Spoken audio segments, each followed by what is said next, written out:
racing as the grand final for the Nations Cup is underway. Jose Serrano leads them across the line with Miyazono, Gallo and Paul Ura for company. Into the braking zone we see Miyazono lunging his way up the inside of Serrano. A bit too late though, and not quite enough for him to attack and take the position away, with Gallo looking for a move on the inside but not quite able to make it as well. So Serrano it is that leads from Miyazono, from Gallo as we come through the first part of the opening lap. The car staked down through the Grand Prix version of the circuit here.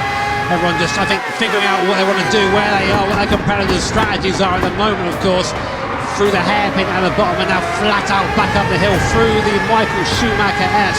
Easily flat in these X2019 machines, even with the dirty air here, as you then get through the last part of this GP circuit. This feels like child's play in comparison to what's coming next. The North side for the Northern Loop, where, well, really, where you become a proper driver.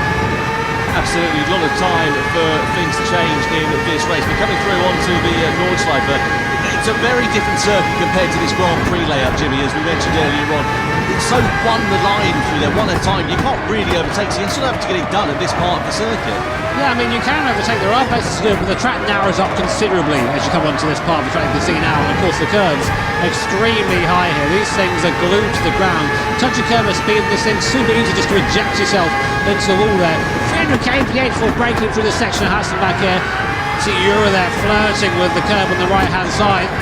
Just the speed for here is ridiculous, it really is. But this is where one of the mild overtake opportunities is here. He's come up towards Blue Patch, getting the draft. Miyazono giving the draft to Gallo, giving the draft to Ura. Serrano already 1.1 seconds up the road. Look at that! Amazing start from Jose. Yeah, brilliant. Exactly what he was expecting to do there. Miyazono now coming under pressure here from Valerio Gallo, who's got the inside line as we come through the left-hander. Miyazono just deciding not to fight that one too much at this opening stage of the race. He actually indicated to get out of the way there, so I think maybe sensing the pace of Gallo, or just saying, I don't want to fight too much. Speaking of fighting, Paul Ura don't care. He's up into third place. Big dive from the Spaniard there. Not willing to give up on this title just yet, but Gallo now has been charged with leading or trying to get into the back of Serrano. He's come through the foxhole now, up the top here, through into now fourth. Really technical part of the circuit here. Really easy to spin the rear wheels in this thing, and on that soft tyre, I'm going to try and make this tyre last a couple of laps. I can't afford to spin the wheel, just scrub the front tyres. It's all about precision and making sure you keep those tyres happy. And that's the thing as well, you've got to be very careful about how you play this strategy. If you go for an aggressive one and you decide to go an extra lap, I mean, that's different if you're competing at somewhere like Spa or the circuit you'll build over. We've seen here tonight already, but here at the Nürburgring, of course, it's a very big circuit. You can't really afford to take that gamble. You've got to be a bit more planned. No, if you have a mistake here, you go on the grass, there is no runoff. You just go straight into that barrier, and it's never a small crash at the Nürburgring. So these guys will have that in the head and come now down to the midpoint of the circuit, down towards the town of Adenau. You can just see it there in the background. A little bit of currywurst on the right-hand side that you can get in a restaurant. Oh, I don't. You learn to avoid that after a while. But up through the hill now towards Bergwerk, where Niki Lauda had his huge crash a long time ago now. But this is another spot where you can kind of use the toe up the hill here to try and pull past someone. Serrano still edging that gap, 1.4 seconds now to stay on board with Miyazono. Completely flat up here. You wouldn't feel like it given the elevation, the bumps and where the car turns here, but the aero of this car forces it into the ground, keeps that tyre contacting the road and keeps it quick up here. Nearly 200 mile an hour up here to come towards the mid curve. Is it flat out of these cars?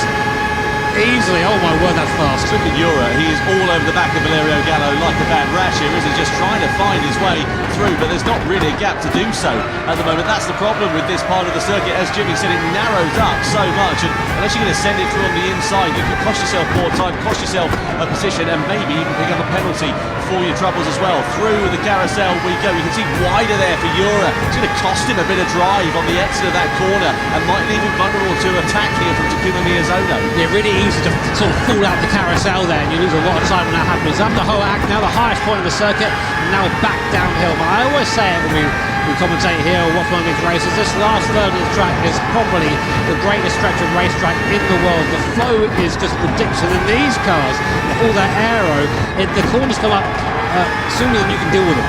It's really a test of skill to get through here in these. And Gallo, you can see he likes it. The gap down to 0.8 of a second there. and that's what that looks like. So what Gallo's trying to do here is get into slipstream range before we get to... Oh, mistake from Serrano! Yeah, He's off!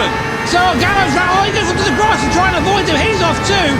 Oh, and Uran Gallo spins! Oh, this is what I was talking about. You get onto the grass here, to Vic Hazal there reacting to that head in his hands.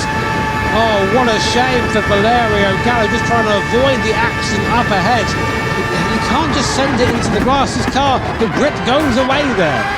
Yeah, we need to see another replay of that, don't we, really, and pick the bones of it from a different angle. But the upshot is now, Paul Ura is leads, Serrano's into second, Miyazono's into third, so we've gone from a four-way fight down to a three-way fight, and Gallo, the big loser in all of that there, just maybe a little bit too impatient, courtesy of the mistake that we saw being made there from Jose Serrano. The upshot is now that these three drivers, as they come onto the Nottingham Hill for the first time, are all nose-to-tail with one another.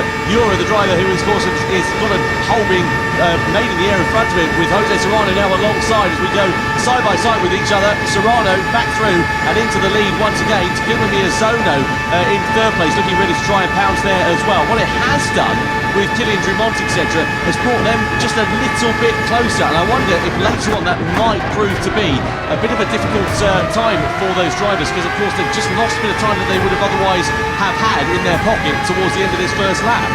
Yeah, better still saving there, I think, from Europe. And Miyazono down the straight. Here's a replay. Let's try and find out what happened there. So Serrano, he was looking a bit sketchy. Just touched the grass on the way in. Goes into the